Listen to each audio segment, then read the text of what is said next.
مصائب دور کرنے کے لیے کیا کریں؟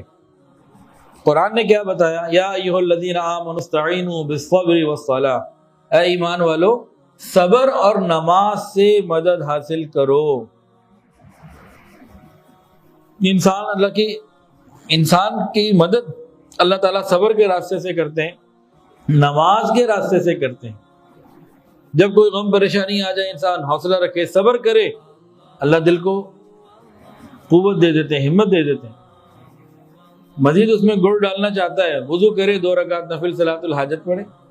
نبی کریم صلی اللہ علیہ وآلہ وسلم جب کوئی غم پریشانی اور تکلیف آتی، کوئی حالات پیش آتا، حاجت پیش آتی، تو آپ نماز کی طرف متوجہ ہوتے۔ کون سی نماز؟ فجر یا ظہر؟ عصر کی ہوگی، مغرب، عشاء؟ کون سی نماز؟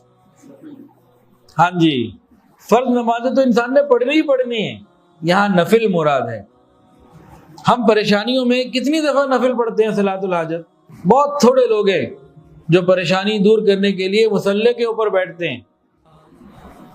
ایک صحابی تھے انس رضی اللہ تعالیٰ عنہ، ان کو بارش کی ضرورت تھی باغ میں پانی کے لیے، وہ جناب انہوں نے وضو کیا، سنت کے مطابق اہتمام سے 2 نفل پڑھے، دیکھا آسمان کی طرف، کسی کو بھیجا، دیکھو کچھ نہیں جی، پھر نماز، پھر نماز، پھر نماز، پڑھتے ہی گئے، وہ جناب اللہ نے بارش ہی بھیج دی۔ اپنے مسئلے 2 رکعت نفل کئی دفعہ پڑھ کے حل کرا دو۔ ہم سے کیوں یہ نعمت چھن گئی؟ آج کل جو ہم لوگ ہیں نا، اپنی اولادوں کو دعائیں بھی نہیں دیتے۔ میں نے اپنے دادا کو دیکھا، دادی کو دیکھا، نانا کو دیکھا، نانی کو دیکھا، اور ہمارے گھروں میں جو بھی بوڑھے ہیں جن کی عمر آپ سمجھ لیجئے 60 65 70 کے اس میں ہے، یہ اولادوں کو دعائیں دے رہے ہوتے ہیں۔ آج کل ہم اپنی اولادوں کو دعائیں نہیں دیتے۔ کسی بوڑھی ماں کے پاس کوئی چلا جائے، وہ بیچاری دعائیں دیتے ہوئے نہیں سکتی۔ وہ ان کا ایک مزاج تھا، ہمارا مزاج نہ اللہ سے مانگنے کا ہے نہ نماز پڑھنے کا ہے، بس ہر کام فوراً پورا ہو جائے۔ ارے بھائی، شریعت کو سمجھنے کی ضرورت ہے۔ اللہ رب العزت فرماتے ہیں اہل ایمان کی مختلف طریقوں سے آزمائش قرآن مجید میں ذکر کی گئی۔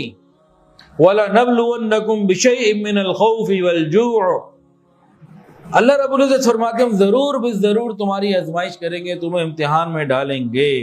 وَنَقْصٍ مِّنَ الْأَمْوَالِ وَالْأَنفُسِ وَالثَّمَرَاتِ وَبَشِّرِ الصَّابِرِينَ، ہم ضرور تمہیں آزمائیں گے، کبھی خوف سے، کبھی بھوک سے، کبھی مال اور جان میں کوئی کمی کر کے نقصان آ جائے گا، کبھی پھلوں میں کمی کر کے، ہم ضرور آزمائیں گے۔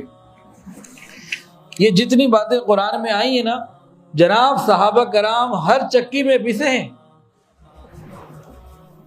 کھیت خراب ہو گئے، پھل خراب ہو گئے، زیادہ آ گئے تھے، وزن نہیں نکلا، کوئی اور کھیتوں میں مسئلہ آ گیا، کاروبار بند ہو گئے، انتقال ہو گیا، بیماری آ گئی، مال چوری ہو گیا، مال کہیں رکھے بھول گئے، کچھ بھی، جتنی پریشانی آج مجھے اور آپ کو اور ہم سب کو اس معاشرے میں آتی ہیں، یہ تمام صحابہ کرام کو آ چکی ہیں۔ کوئی نئی بات نہیں ہے، ہم کسی نئی چکی میں نہیں پیسے جا رہے، یہ وہی ایک دورانیہ ہے، وہی سلسلہ چلتا چلا جا رہا ہے جو آدم علیہ السلام کے زمانے سے شروع ہوا، قیامت تک چلتا رہے گا۔